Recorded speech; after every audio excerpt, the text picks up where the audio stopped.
Rahim. Assalamu alaikum. Today's lecture is for women, ladies, girls. It is on special request of my female juniors, girls who are my juniors and students in different law colleges of Islamabad and Rawalpindi. The topic is family laws. Today's lecture is divided into two parts. One part is especially for the students who are preparing for law gate examinations, tests, and other is for all the ladies or the girls who are litigants and parties having cases in family courts of Pakistan. So today's lecture is divided into two parts. One is West Pakistan Family Courts Act 1964 and the second part is West Pakistan Family Court Rules 1965. The act will define the laws, family laws, and the rules will define the procedure of the court, how the cases will proceed. My name is Ghulam Sajjad Gopang. I am MBA Finance First Position holder from IBA University of Sindh Jamshoro. I am LLB First Position holder from Qazi Azam Law College Nawab Shah Sindh. I am the first advocate Supreme Court in the history of Nawab Shah Bar Association and I am the youngest advocate in the history of Supreme Court of Pakistan. I am having more than 1000 cases pending at Supreme Court and more than 100 cases reported in PLD law books of Pakistan. My three most famous cases are reported in 2019 SCMR page number 2063.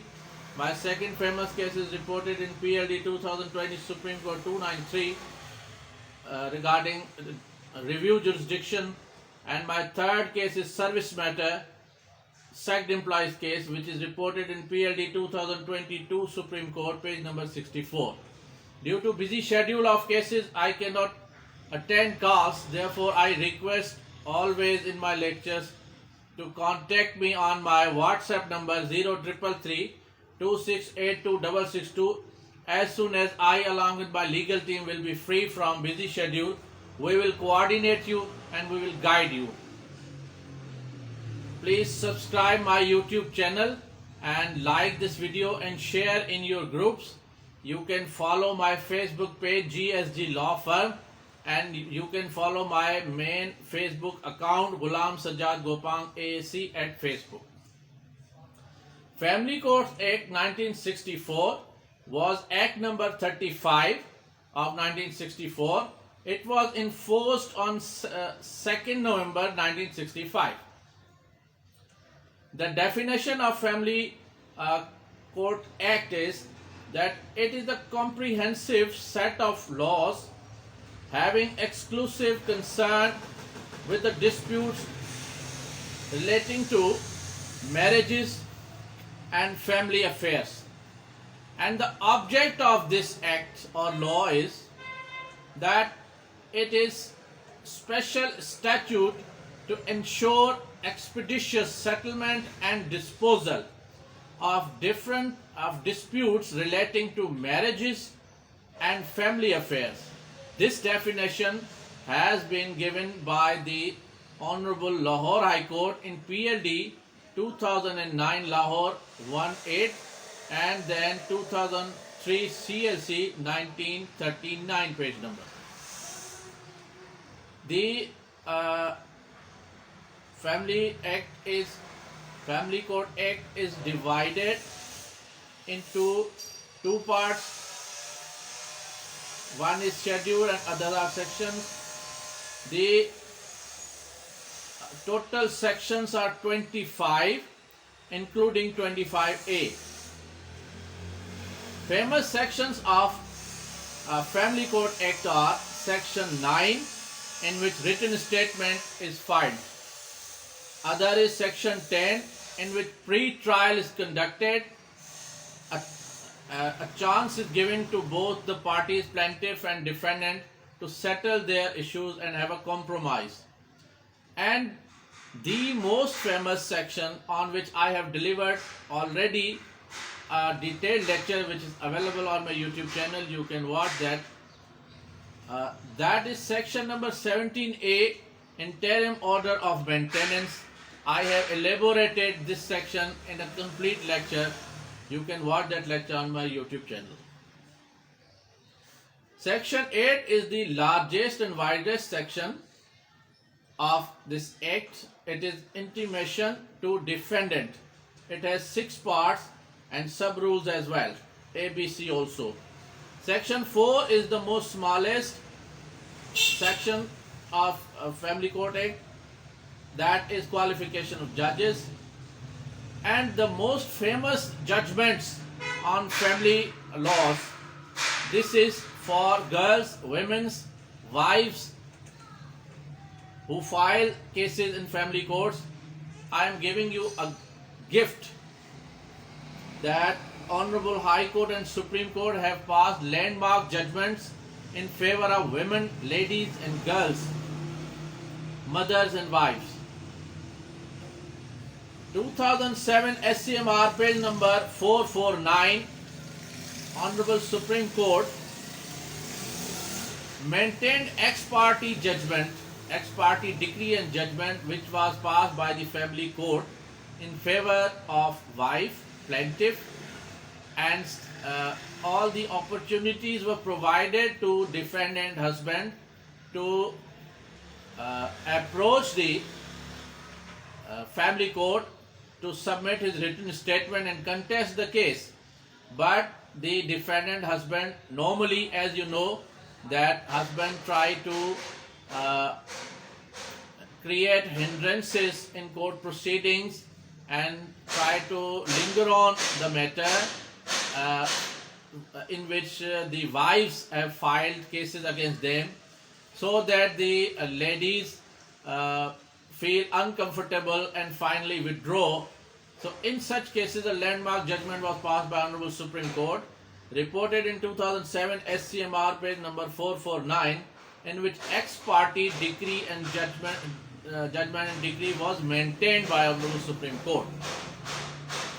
Second is PLD 2009 Supreme Court 757, in which suit for maintenance can be filed through special power of attorney. As in few cases, the mother or father or brother filed their cases on behalf of their sisters, daughters, means the wife of that husband defendant tries to file the case through another person like mother or brother, so that if during coming or going to the courts any mishap may be avoided which could be caused by the husbands. PLD 2009 Supreme Court page number 757. I have relied this judgment in more than 200 cases in which I have filed suits, family suits on behalf of the plaintiff girls, ladies, through special power of attorneys, and whenever any objection was raised, I relied on this judgment and I was succeeded. 2011 YLR page number 1268, another judgment for girls, that wife has right to claim separate house and maintenance. Mostly when the husband contracts second marriages, they want their first wife to live with their second wife in one home. So this landmark judgment 2011 YLR page number 1268 provides Honorable High Court has held in this landmark judgment that it is right of wife to claim for separate accommodation if second marriage is contracted or her in-laws are creating problems for her. Then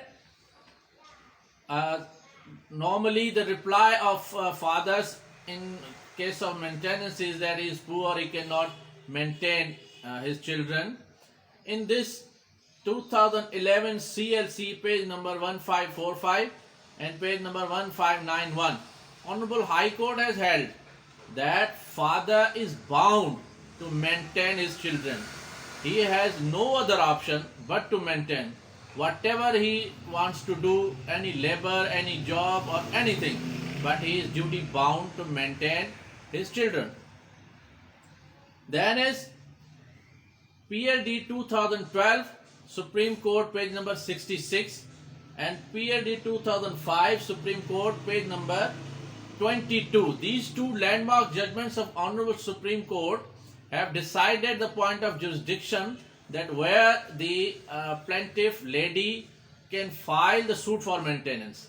For instance, the lady has contracted marriage at Karachi, but after Rukhsati he came at Islamabad, and when she was divorced or she was outside from her house by the husband or in-laws, she came back at Karachi, then how can she file the suit at Islamabad? How can she go there? So these two landmark judgments of Honorable Supreme Court have decided this issue in favor of girls, ladies, that if the lady wants to file suit for maintenance, she can file where she lives, even ordinary address, on her ordinary address. If NIC's address is separate, but she lives with her father or close relatives, brother, etc., on her temporary address, she can file that suit. And then if she wants to have a claim for maintenance of minors, then the suit can be filed at the place where minors are residing. Those children are residing at that place, suit for maintenance can be filed. And then is 2010 MLD, page number 352. Bari gifts are, it is a culture in our marriages that bari is given. And when divorce is made and separations are executed, then the husband claims those gifts. So Honorable High Court has declared in 2010 MLD, page number 352, that bari are those gifts which are given during the marriage ceremony to the girl, bride. Those gifts are property of bride and husband can never claim them back. So let's start Family Court Act 1964.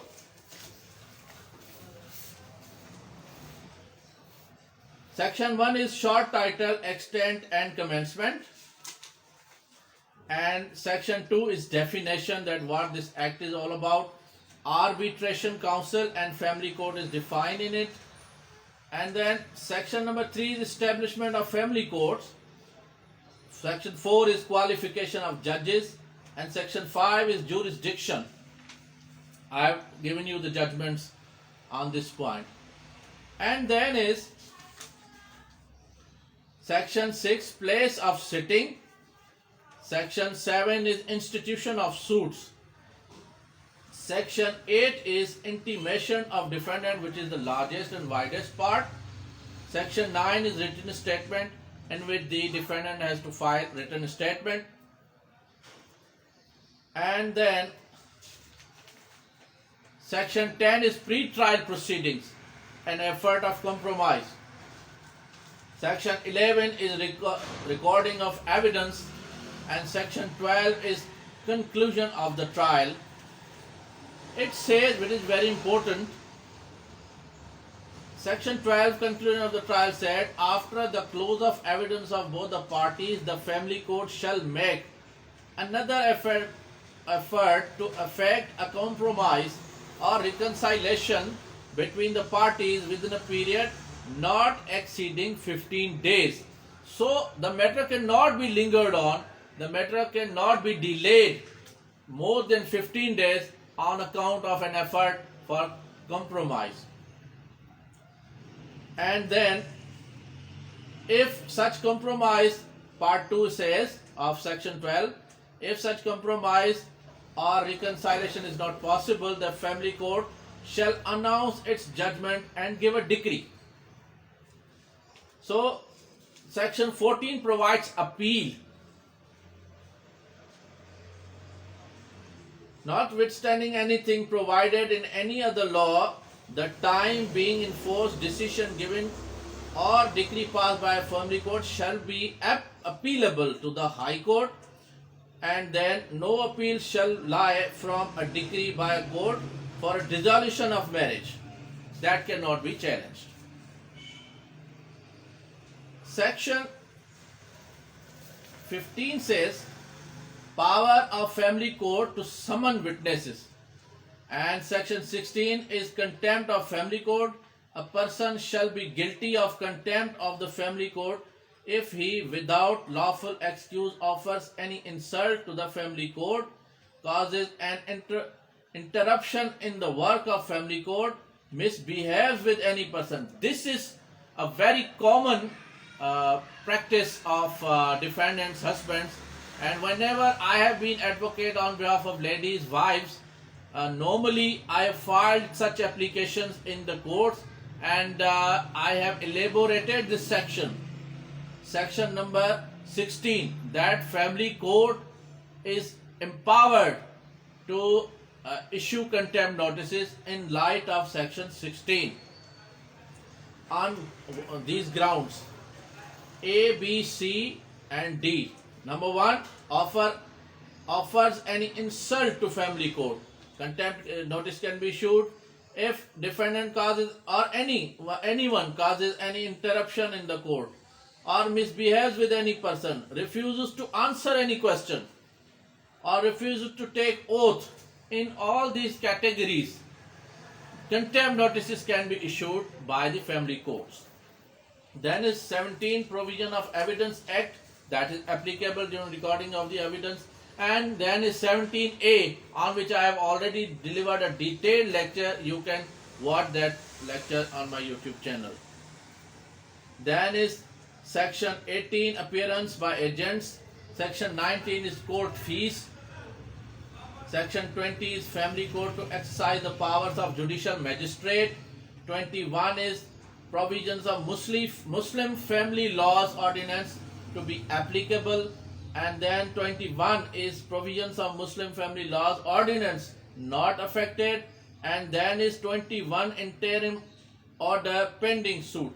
The family court may pass an interim order to preserve and protect any property in dispute in a suit, any other property of a party to the suit, preservation of which is considered necessary for satisfaction of the decree and when it is passed.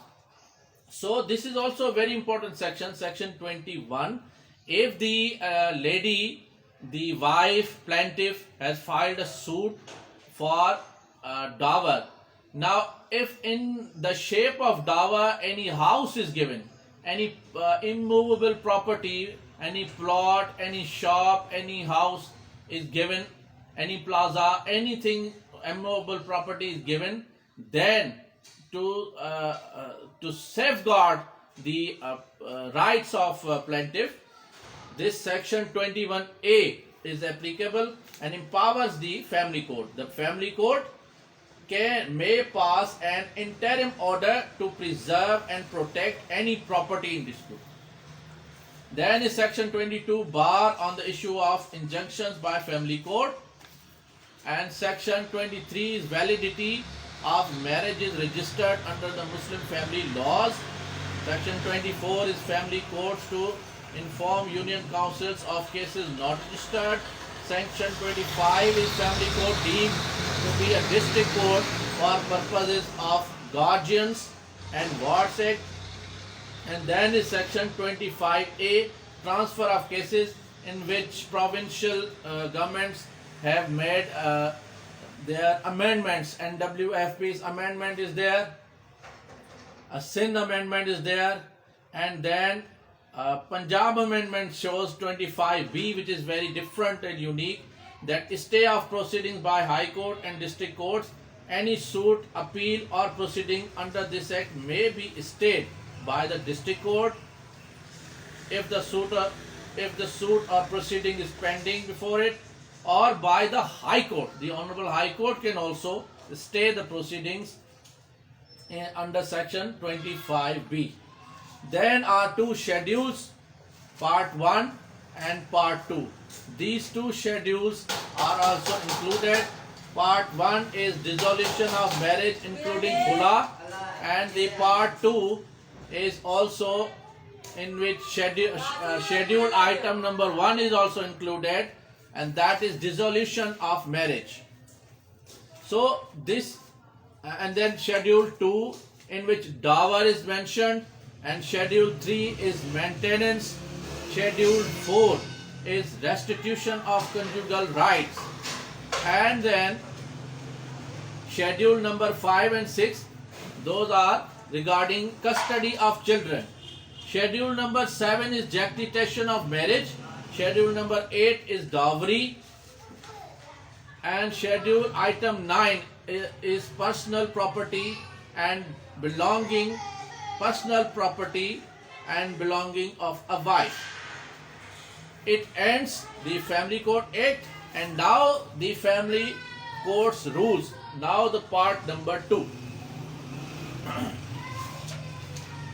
Part number 2 is Family Code Rules 1965. Family Code rules describe the procedure of Family Code, how it will proceed, and under what rules and regulations the cases will be proceeded. Family Code Rules 1965 had 24 rules and 3 forms. Rule number 1 is the most smallest rule, and it is having only a single line, and rule number 10A is the widest and largest rule, having 8 sub-rules regarding evidence. So let's start. Family Code rules are the Gazette of 2nd November 1965. These rules may be called the West Pakistan Family Code Rules 1965. Second is, in these rules, unless there is any other thing repugnant in the subject, the meaning will be act, code, form, section, suit. These are defined.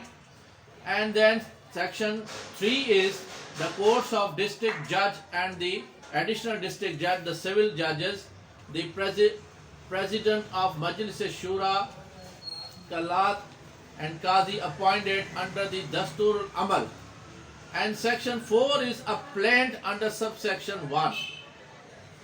Section 7 shall be in writing, signed and verified by the plaintiff. It has sub-rule number 1 and 2. 2 is the plaint under sub-rule 1 shall also contain the following things: name of the court, name, description, place and other things. And then is section number 5. Section number 4 is having 2 sub-rules, and second sub-rule is having A, B, C, D, E and F. And then is section number 5, where a plaint is presented to a court not having jurisdiction. I have delivered a lecture on Order 7 Rule 10 and Order 7 Rule 11, return of plaint and rejection of plaint. Those are regarding civil procedure code and civil cases. In the family code, specific law is there, and that is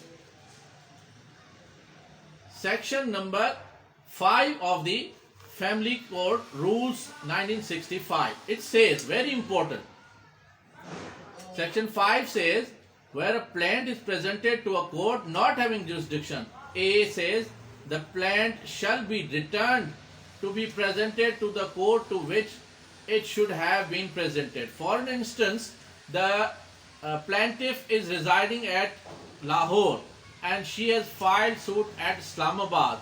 So the territorial jurisdiction, there are 2 types of jurisdiction. One is legal jurisdiction. Legal jurisdiction means criminal case cannot be filed in civil court. Civil case cannot be filed in criminal court. That is legal jurisdiction. And I have delivered complete comprehensive lecture on description between the legal and the territorial jurisdiction. You can watch it on my YouTube channel.